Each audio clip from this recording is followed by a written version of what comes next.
The launch of a formal impeachment probe into Joe Biden has been approved by the House of Representatives just hours after the president's son defied a subpoena to testify about family business dealings. Well, voting along party lines, of course, Republicans back the resolution, which will give them more power to gather evidence into allegations of bribery and corruption during Joe Biden's tenure as vice president.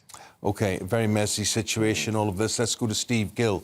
Steve's a man familiar with what goes on behind the scenes in Washington, and he joins us now live from the United States. Steve, I'm not sure we've explained all of this correctly. What is going on? Well, it was a messy day in Washington on both fronts. As you pointed out, the Republicans began an impeachment inquiry. Now, that's not an impeachment proceeding. It just authorizes them to get more bank records, to issue more subpoenas to bank officers, to really follow the money trail a lot more closely to what they expect to get to Joe Biden. And then also you had Hunter Biden, who was subpoenaed to testify before the House, both the Judiciary Committee and the committee that's examining the Biden supposed crime family. And he showed up at Capitol Hill. But here's what was an interesting show. He showed up on the Senate side of the building, where the House of Representatives, where the Sergeant of Arms could not literally detain him and bring him in to testify. If he'd been on that side of the building, they could have done it. He staged his press conference claiming to be a victim on the Senate side, just out of the reach of the long arm of the House. Well, look, it is important to make a distinction between Hunter Biden and President Biden because, of course, they are different people, same surname, same family. But, you know, when it's an impeachment proceeding, that obviously relates specifically to a president. And I do think sometimes that is a bit of an unfair sort of mixing of the two there. Is this just a case of the Republicans getting revenge on the impeachment process that Trump had to go through? Or do you think that there is a legitimate case to be heard here? Oh, dear. Shouldn't laugh. For those listening on the radio, I just want to explain to our radio audience, sorry, before I let you answer that, Steve, we were just seeing pictures of President Biden stumbling up the stairs, and it wasn't funny, but it tragically was funny. Well, only because he just kept falling. I don't find that funny. You do find it funny. There's wicked people like you. Just terrible, terrible. I'm just going to apologise on your behalf. As you were. Well, he was falling up. That was the really weird thing. He was falling up the staircase going into the airplane. That made it even, I think, more strange. You know, the Democrats are claiming that all of this Hunter Biden, Joe Biden stuff is really that the story is about addiction and a father's love. And I would tend to agree. I think the Bidens are addicted to money and that Joe Biden, as a father, loves money because you do have the congruence of Hunter Biden's business dealings where he pulled in $43 million or so from foreign actors in Ukraine, in Russia, in China. And a lot of that money flowed into the rest of the Biden family, including Joe Biden. And that's what the House investigation is showing, is that there were direct links between the money being paid to Hunter, who had no real business. It wasn't a manufacturing business. It really wasn't a consulting business. He's admitted he didn't know anything about the oil and gas industry, though he was being paid $1 million a month by Burisma. But when Joe Biden bragged on video that he had fired the prosecutor investigating Burisma, Hunter's boss, and had withheld $1 billion in aid for Ukraine to get that done.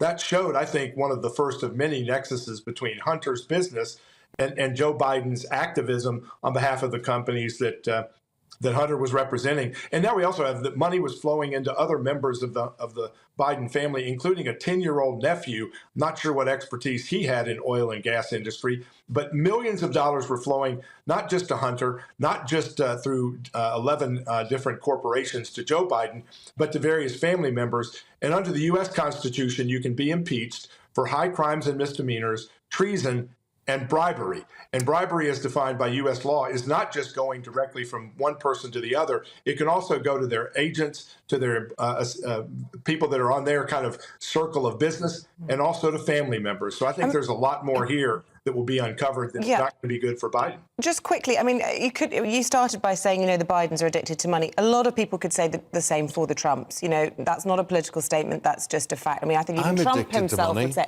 fine. But here's my question. Is there too much money in American politics? And it's something that we luckily don't have to the same extent in this country. I mean, even to run to be president, you have to be loaded. You have to have loads of money behind you. Political lobbying is legitimate. He's an anomaly, and he gets a lot of grief for it. But his campaign wasn't funded by Rishi Sunak. His campaign's funded in a different way from in the States, where it's very much led by the money. So is there too much money sloshing around? Is it corrupting them? Oh, I think it absolutely is. But this is corruption not to get elected. This is corruption to increase their own financial wealth by trading off the interest of the United States. That's a big difference. Donald Trump was impeached for supposedly a Russian collusion that has been proved to have been a hoax. He was falsely impeached. And then the second one was he was impeached after he'd already left office for supposedly causing the riot on January 6th while he was still president. So he was impeached after he had left office, which also makes that deal suspect. This one is about the wealth that the Bidens have had pour into them. I mean, Joe Biden is a guy that's been working in government basically his whole life, making about $150,000 to $200,000 a year at most, and yet he's amassed tens of millions of dollars, multiple houses and assets, and it's clear that they were funneling money through Hunter Biden's associations to Dad, and Hunter was getting his own fair share of the pie as well. I think it's the corruption aspect that is the focus, both in terms of Joe Biden receiving the money and Hunter Biden trading off his access to Dad to get the money.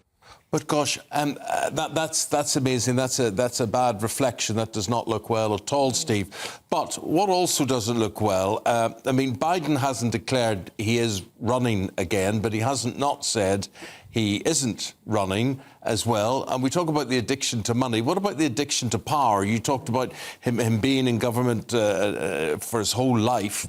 But basically, here's a man who has obvious cognitive and mechanical issues. We see him falling up the steps of the airplane and whatever it is.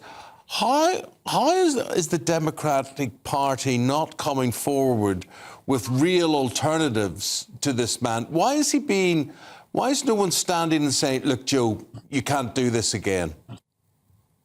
You're starting to hear some of those voices, and a lot of that's being motivated by his continued cognitive decline. Just this week, at one point, he was trying to explain how big the debt was, and he was calling it billions and trillions and millions and billions and trillions. And I guess if you added it all up, it'd be pretty close to our national debt. But his inability to even carry on a conversation is causing concern. But worse for the Democrats, he is now losing to Donald Trump, in some cases by significant margins. In the key states, he will have to win to get reelected. So Democrats are starting to voice the opinion that maybe he should step aside. The problem is, who do they put in his place? Kamala Harris has lower poll numbers than he has, the vice president, and there's nobody else that really has the ground game in U.S. politics to be able to move forward. And the clock is ticking on when the delegates to the different conventions, the Republican and the Democrat convention, will take place. So the clock is ticking. If the Democrats are going to make a change, they're going to have to do something soon. And at this point, Joe Biden's not showing any indication he's willing to move aside. Fascinating, Steve. Always good to talk to you. Thank you very much indeed. Likewise.